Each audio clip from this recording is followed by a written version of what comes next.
Pag-aaralan natin ngayon ang tungkol sa asignaturang Edukasyon sa Pagpapakatao. Unang markahan, ikatlong linggo. Ang ating aralin sa araw na ito ay ang pangangalaga sa katawan at kalusugan. Handa ka na ba sa ating aralin? Kung handa ka na, umupo ka na maayos at makinig sa ating pag-aaralan. Matapos mo makilala ang iyong sarili at malaman na mayroon kang mga kakayahan at kahinaan na dapat paunlarin, alam kong handa ka na sa susunod na paksa. Pagkatapos ng aralin ito, ikaw ay inaasahang nakapaglarawan ng iba't ibang gawain na maaaring makasama o makabuti sa iyong kalusugan. Kasama sa iyong matututuhan ang pagkilala sa mga paraan o gawain na nakabubuti o nakasasama sa iyong kalusugan. Malilinang mo din dito ang wastong pangangalaga sa iyong sarili. Alam mo ba ang pakiramdam ng isang batang malusog? Masaya ba ito o malungkot? Ikaw ba ay isang batang malusog? O ikaw ay isang batang sakitin? Ngayon ay aalamin natin kung ikaw ba ay malusog o hindi. Malalaman mo yan sa ating aralin. Ano-ano kaya ang mga paraan upang pangalagaan mo ang iyong kalusugan? Magbigay ka nga ng halimbawa. Okay. Ang isang halimbawa nito ay ang pagkain ng masustansyang mga pagkain. Ang halimbawa pa nito ay ang paliligo araw-araw. Ikaw ba ay naliligo araw-araw? O ikaw ba'y kumakain ng mga masustansyang pagkain? Magaling! Kung ginagawa mo yan, ikaw ay nagsasagawa ng pangangalaga sa iyong katawan. Ngayon, alamin pa natin sa ating aralin ang iba pang paraan ng pangangalaga sa iyong kalusugan. Basahin mo nga ng buong sigla ang usapan ng dalawang bata tungkol sa pangangalaga ng katawan. Maaari kang magpatulong sa iyong mga kasama sa bahay upang lalo mo itong maunawaan. Maaari mong sabayan ang kanilang usapan. Ako si Dino. Naliligo ako araw-araw. Nagsisipilyo ako ng ngipin pagkatapos kumain. Natutulog ako na malinis ang aking katawan. Nagpapakonsulta ako sa doktor upang matsuri ang aking kalusugan at maiwasan ang pagkakasakit. Ako si Lena. Isinusot ko ang aking malinis na damit kahit nasa bahay lamang. Hinuhugasan ko mabuti ang aking mga kamay. Sumasabay ako sa aking mga kapatid sa pag-ehersisyo upang maging malakas at masigla ang aking katawan. Katulad ka rin ba nila sa kanilang pangangalaga sa katawan? Ganon din ba ang iyong ginagawa? Ikaw ba ay nagsisipilyo ng ngipin araw-araw? Ilang beses ka ba nagsisipilyo ng ngipin? Isa ba? Sa isang araw? O dalawa? O tatlo?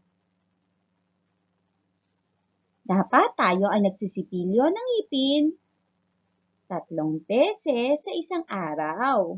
Dahil dapat pagkatapos kumain, tayo ay nagsisipilyo.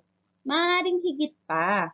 Dahil sabi nga, Basta kumain tayo, magsisipilyo tayo ng ngipin para hindi masisira ang ating mga ngipin.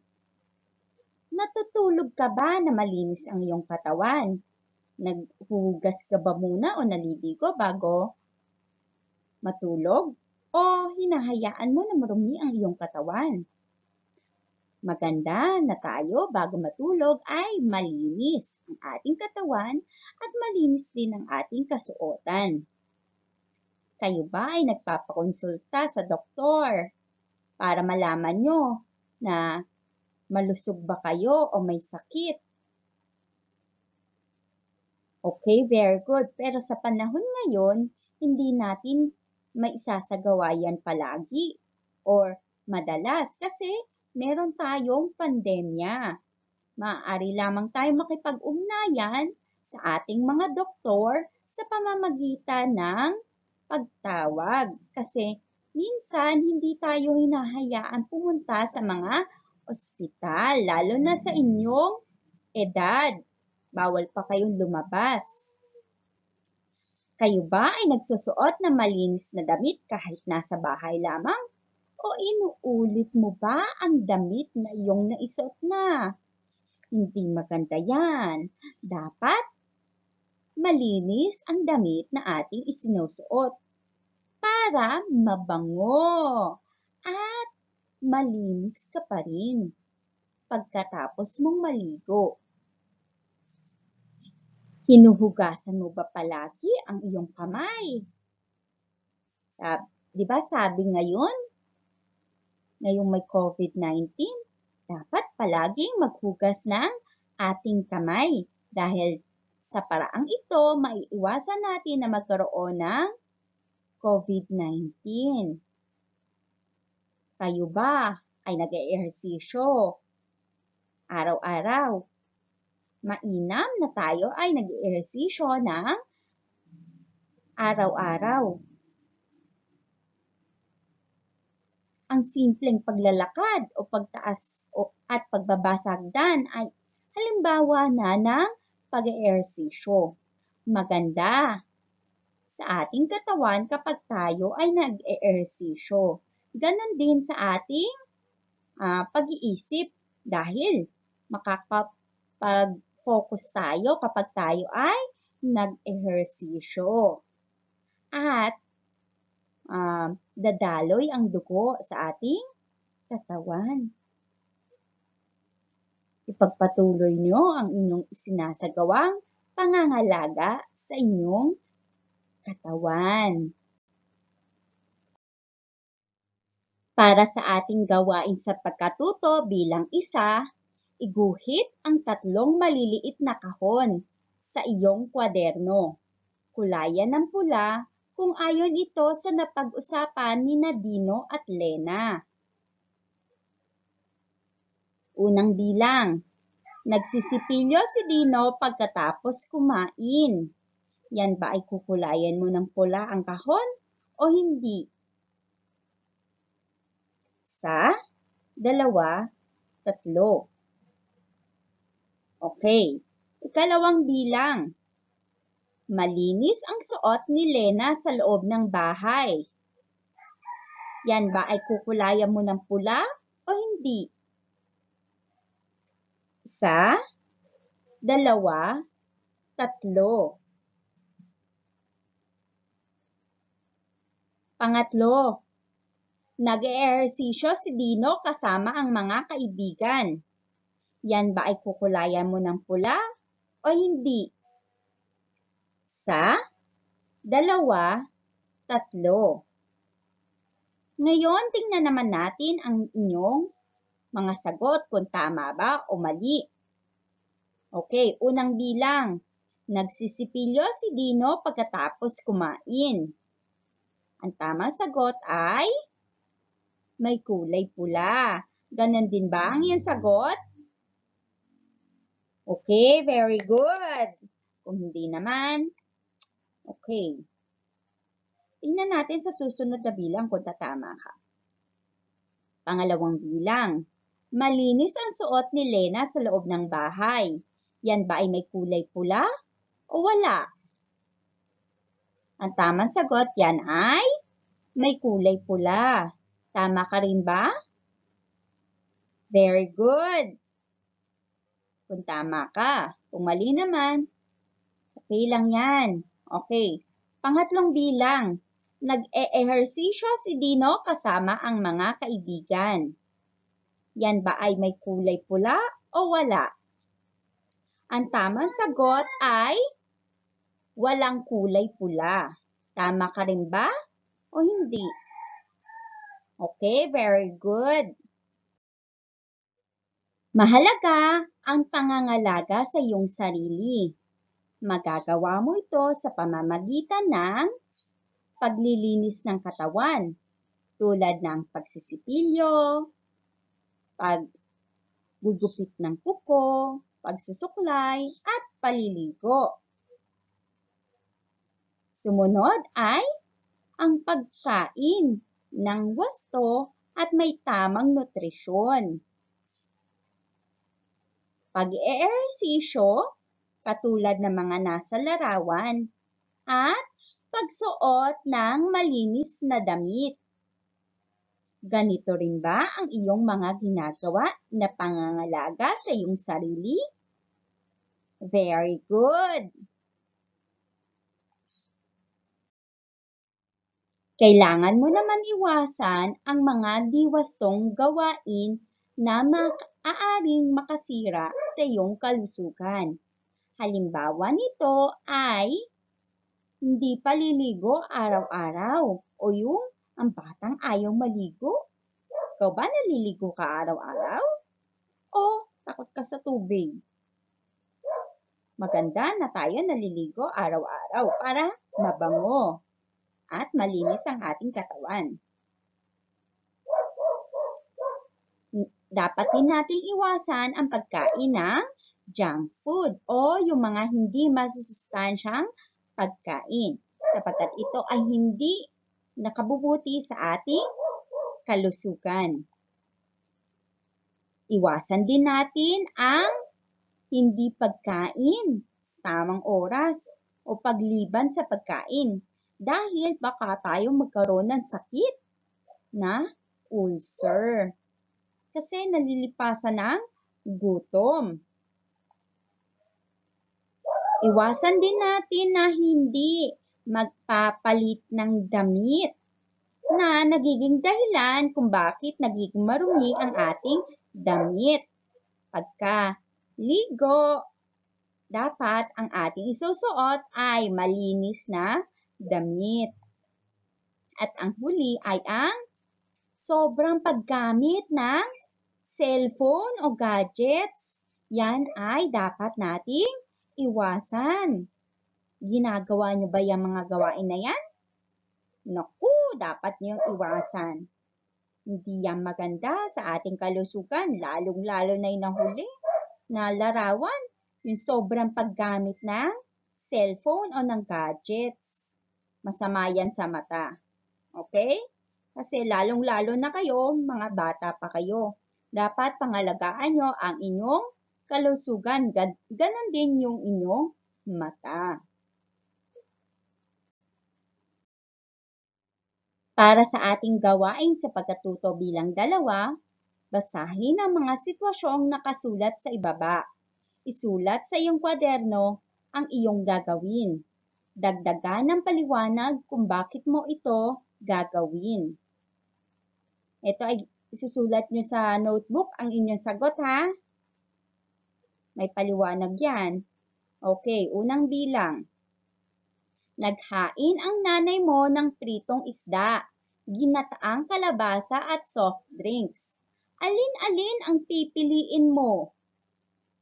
Isulat ang iyong sagot sa kwaderno at ipaliwanag mo kung bakit. Pangalawang bilang. Malamig ang panahon. Matapos maglaro ay pinapili ka ng iyong nanay kung maliligo o hindi. Alin ang pipiliin mo? Sulat ang iyong sagot sa kwaderno at ipaliwanag mo, sulat mo rin kung bakit. Maaari mo itong itigil kung hindi ka pa tapos. Pangatlong tanong, ika-10 na ng gabi, saktong palabas sa TV ang paborito mong pelikula. Manonood ka pa ba o matutulog na? Isulat ang iyong sagot sa kwaderno at ipaliwanag mo din kung bakit.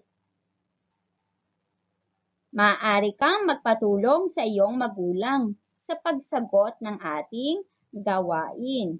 Pero ikaw mismo ang magsusulat nito sa ating kwaderno. Naintindihan ba? Okay. Para sa ating gawain sa pagkatuto, bilang 3, basahin ang tula, punan ang mga patlang ng tamang salita gamit ang pagpipilian na matatagpuan sa loob ng kahon. Isulat ang letra ng tamang sagot sa iyong kwaderno. Sabayan niyo ko sa pagbasa ng tula. Sarili ko, pangangalagaan ko. Ang pamagat ng tula ay ang Sarili ko, pangangalagaan ko ni J. Lopo. Batamang paslit ay tunay ngang nalalaman ko na sa patlang ng sarili ay dapat matuto. Ang aking kalusugay isang yamang matatamo. Kung iiwas ako sa gawain at pagkaing di wasto. Hindi na magpupuyat upang maaga ang gising. Pagbababad sa TV o cellphone ay patlang. Pagbabasa ng aralin, aking uunahing gawin. Patlang ng isda at gulay ay sisimulan na rin. Paglalaro sa kanal at pagpapatuyo ng pawis ay iiwasan. Pagpatlang tulad ng jogging, gagawin palagian. Maduduming kuko ay puputulin at palad ay huhugasan. Patlang na pangangatawan, tiyak na makakamtan. Ito ang ating pamimilian. A. Pangangalaga. B. Malusog. C. Di pagkain. D. Ehersisyo. E. Pagkain. F. Di nagagawin. Isusulat mo ang letra ng tamang sagot na naaayon sa tula na aking binasa. Maaari mong itigil ito kung hindi ka pa tapos. Okay. Maaari ka rin magpatulong sa iyong magulang para masagot mo ito.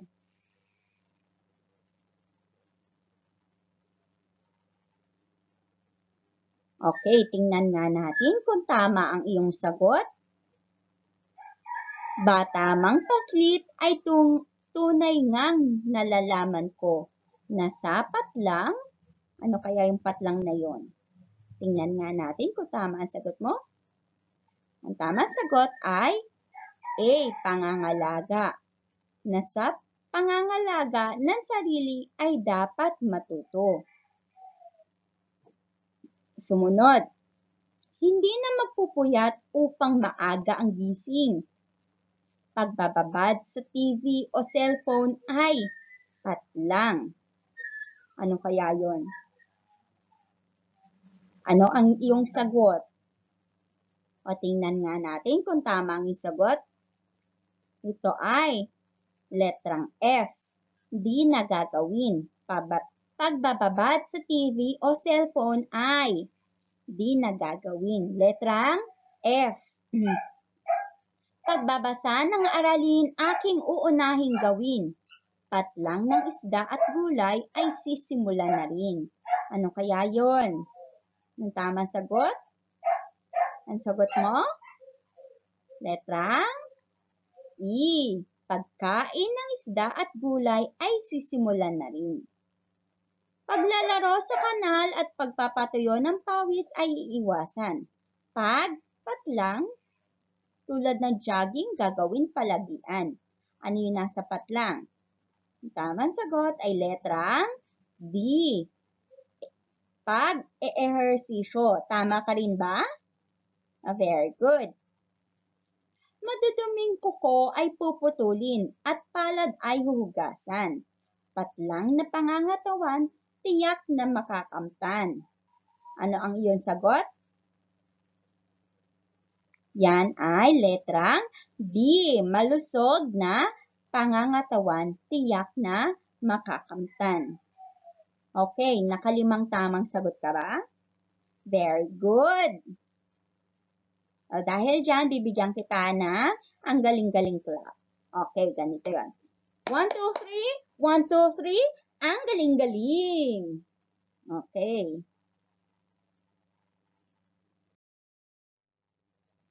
Maraming salamat sa iyong pakikinig sa ating aralin, gayon din sa iyong kasama na nagtuturo at gumagabay sa ating pinag-aaralan. Hanggang sa susunod nating aralin. Paalam!